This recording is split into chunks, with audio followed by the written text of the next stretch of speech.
Hello everyone, welcome to my channel Sumita the Study Care.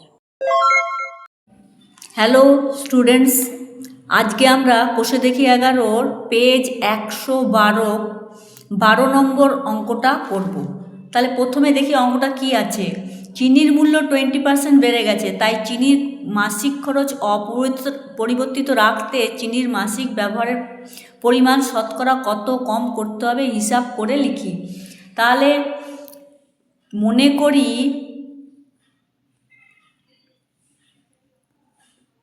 আগে 100 KG চিনি পাওয়া যেত 100 টাকায়। এখন 100 কেজি চিনি পাওয়া যায় 120 টাকায়। তার মানে আগে 100 কেজি চিনি পেতাম আমরা 100 টাকায়, এখন 100 কেজি চিনিটা পাচ্ছি আমরা 120 টাকায়, যেহেতু চিনির দাম 20% বেড়ে গেছে। যেহেতু চিনির মূল্য 20% বেড়ে গেছে, সুতরাং 120 টাকায় চিনি পাওয়া যায় 100 কেজি। 1 টাকায় চিনি পাওয়া যায় 100/120 কেজি। তাহলে 100 টাকায় চিনি পাওয়া যায়, কারণ আমি চিনির মূল্যটাকে সেম রাখবো, চিনির মূল্য আমি বাড়াবো না, এই টাকাতেই আমি কতটা চিনি পাই দেখব। 100/120 ইন্টু 100 সমান সমান 0 0 কেটে গেল, তাহলে করে কি রইল 100 ইন্টু 10 মানে 1000 রইল, নিচে রইল 12, তার মানে এত কেজি। তাহলে এটাকে যদি আমি কাটাকুটি করি তাহলে কি পাবো, এটাকে যদি 2 দিয়ে কাটি তাহলে 500, এটাকে 2 দিয়ে কাটি 6, এটাকে আবার 2 দিয়ে কাটলে 3, এটাকে আবার 2 দিয়ে যদি কাটি তাহলে হচ্ছে 2 2 4, 1 0, 5 2 10, 250, তার মানে হলো 250/3 কেজি। তাহলে এবার 250/3 কেজি চিনি আমার 100 টাকায় পাওয়া যাচ্ছে। তাহলে আমাকে খরচ অপরিবর্তিত রাখতে, খরচ অপরিবর্তিত রাখতে চিনির ব্যবহার কমাতে হবে। চিনির ব্যবহার কমাতে হবে। কত কমাতে হবে, তাহলে 100 থেকে এই 250/3 এটা বিয়োগ করে দিতে হবে। তাহলে যখন বিয়োগ করবো দেখি 100 নিচে কিছু নেই, মানে 1 আছে, 1 আর 3-এর লসাগু কত হয় 3, তাহলে 3কে যদি 1 দিয়ে ভাগ করি 3 3 100 300, আর 3কে 3 দিয়ে ভাগ করলে 1, 1কে 250 দিয়ে গুণ করলে 250, তাহলে কত বিয়োগ করে পাচ্ছি 0, 10 থেকে 5 গেলে 5, 1 নামলো 3 দিলে মিলে গেলো 0, তাহলে 50/3 কেজি। তার মানে 50/3 মানে কত, 50কে যদি 3 দিয়ে ভাগ করি তাহলে কত পাচ্ছি 3 1-কে 3, 2 0, 3 6 18, তাহলে কত পেলাম 2, তাহলে কত পেলাম 16×2=3 কেজি। তার মানে 100 কেজিতে ব্যবহার কমাতে হবে আমাকে 16×2=3 কেজি, তার মানে সুতরাং 16×2=3% খরচ কমাতে হবে। খরচ কমাতে হবে। এবার করব 13 নম্বর অঙ্ক। তাহলে প্রথমে দেখি 13 নম্বর অঙ্কটা কি আছে। জল জমে বরফ হলে আয়তন 10% বৃদ্ধি পায়।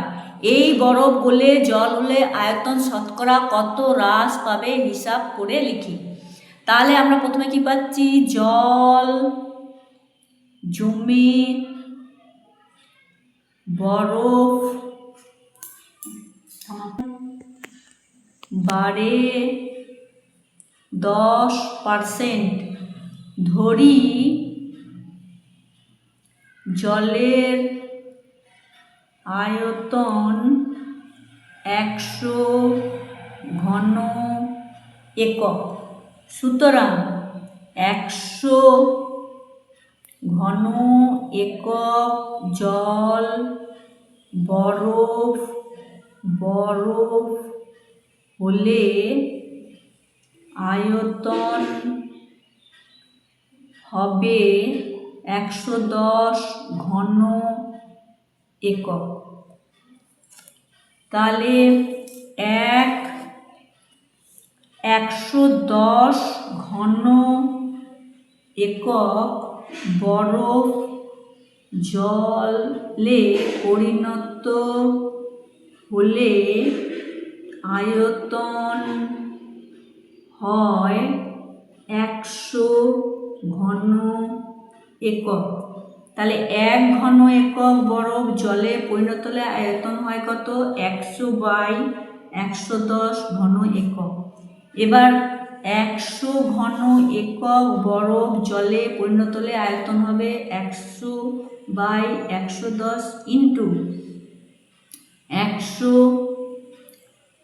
ঘন একক। তাহলে আমরা কাটাকাটি করে কি পাচ্ছি?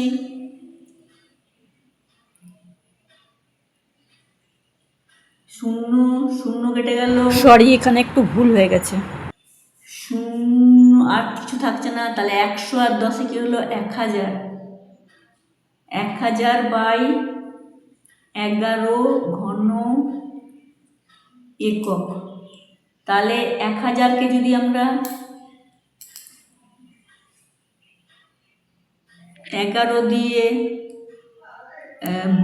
ভাগ করি, আচ্ছা এখানে 11 দিয়ে ভাগ করার কোনো দরকার নেই, পরে আমরা এটা করব, বিয়োগটা করার পর দেখব ওটা। তাহলে সুতরাং জলের আয়তন